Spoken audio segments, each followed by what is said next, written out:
Have you ever wondered how other people are dealing with the ethical challenges in today's world? Do you understand how they face the dilemmas, the strategies for addressing this, and how it became an ethical issue? The lessons that you will find in this book can help you determine what the challenges in the ethical behavior of today's world are. But before we can know what these challenges are, let us know first what ethical challenges mean.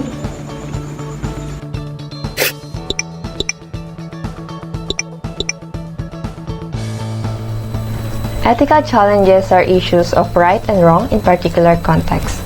It emerged when healthcare professionals did not agree due to different viewpoints. Often disagreement involves a conflict between different values that are aimed for. However, not every disagreement automatically has to lead to an ethical challenge. It provides information and activities to help individuals or groups think through basic ethical concepts and considerations. It will not provide specific answers for the specific dilemmas that people face, but will help readers bring to conscious awareness some understandings that help in thinking through ethical issues. Now, let us talk about the challenges to ethical behavior in today's world.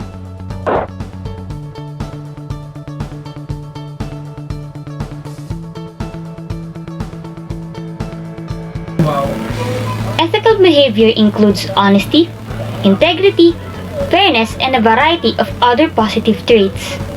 Those who have others' interest in mind when they make decisions are displaying ethical behavior.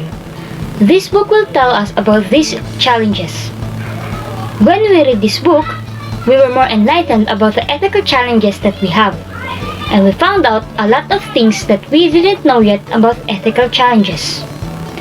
This book is written by 3 well-known educators and researchers in the social policy and development field, namely Paul Hogett, which is a professor of politics and director of the Center for Psychosocial Studies at the University of the West of England, Bristol; Marjorie Mayo, a professor of community development at Goldsmiths College, University of London; and Chris Miller, a professor of social work, Flinders University, South Australia. They explore the way in which frontline professionals working with communities identify and address the dilemmas inherent in a current policy context.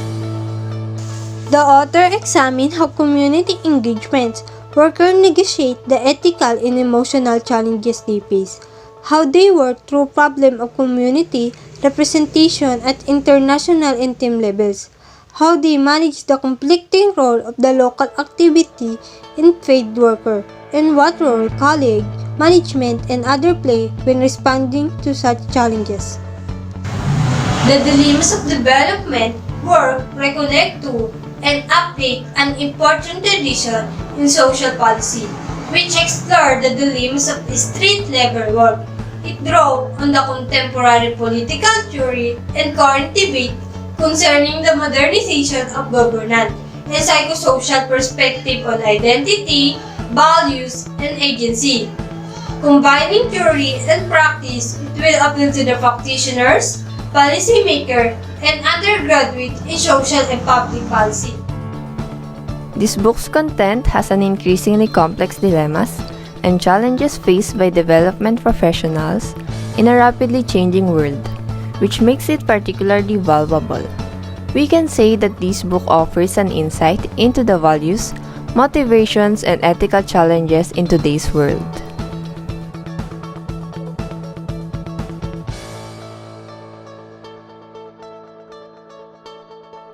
So, here are the challenges: complex relations of power and authority, new professionalism, contradictions of modernization, working with youth, and personal qualities. Complex relation of power and authority happens because of the decision made by those people with power and authority. So it means whatever the results of the discussions, either positive or negative, they are still included. We all know that the rights of individuals belong to ethical behavior. So there's a challenge to that aspect because development workers don't have that much power and authority, contrary to the people above their position. New professionalism become a challenge in today's world. Because although there is still some people who are prioritizing their commitment, our generation is now more beyond being career-oriented person, to the point that they forget to look at the bigger picture and a wider goal, are not being focused. They focus on what is the best for them as an individual. So the challenge is equality or fairness in professional arises the position of development worker.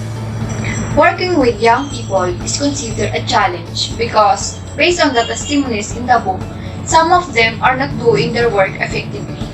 They still manage to go out even at the time of work. It is more challenging to work with them because they are not working traditionally, unlike the people older than them who are fully committed and responsible. Because most of the youths now tend to experiment without thinking about the rules and other workers regarding their decision. Personal qualities happens to challenge the ethical behavior in today's world. The ethical behavior that is being affected is the respect for the rights of an individual because of the different qualities that the person has. They tend to use this personal difference to make things complicated. Inside the place of work, it can be challenged because instead of having unity and helping each other, they're just building a gap between them. Now that we know some of the challenges in the ethical behavior of today's world, let us talk about the solution. How we can handle it or how we can cope with this. Having these challenges is not that easy. It's a process that we need to work on. We can solve this by giving the worker fair rights. The right to know about health and safety matters, participate in decisions, and the rights to refuse to work if it can affect their health and safety. Then, to achieve equity, a person must be well-oriented and be a real professional. One must learn how to act in situations wherein there is fairness being involved, not just for their own good. If someone is not fully responsible and committed to their work, let us have the compassion to help them so they can learn.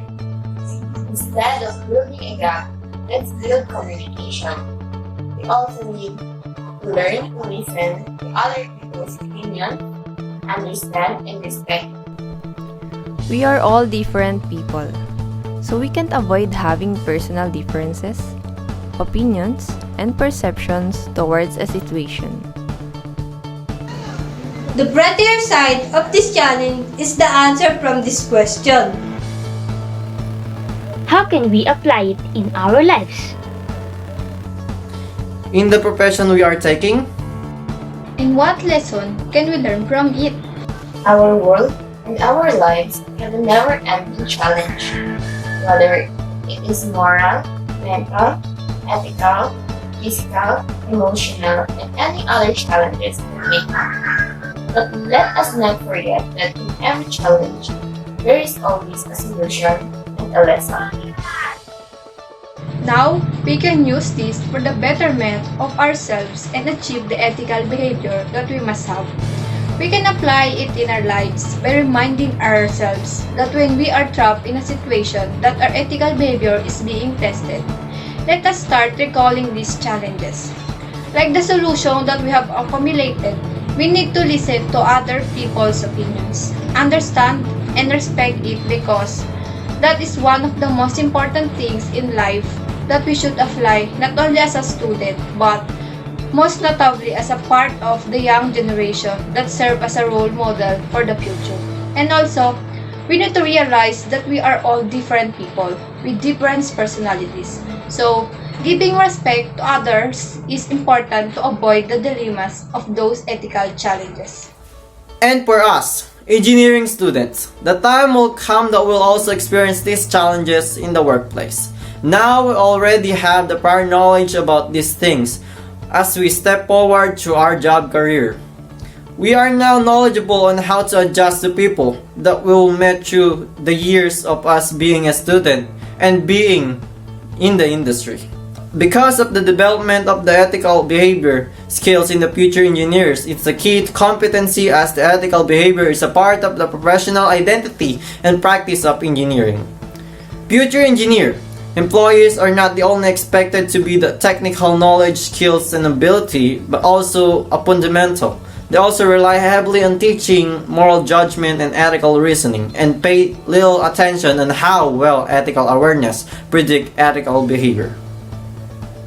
Based on the book that we have read, we arrived 3 major ethical behaviors that we need to imply.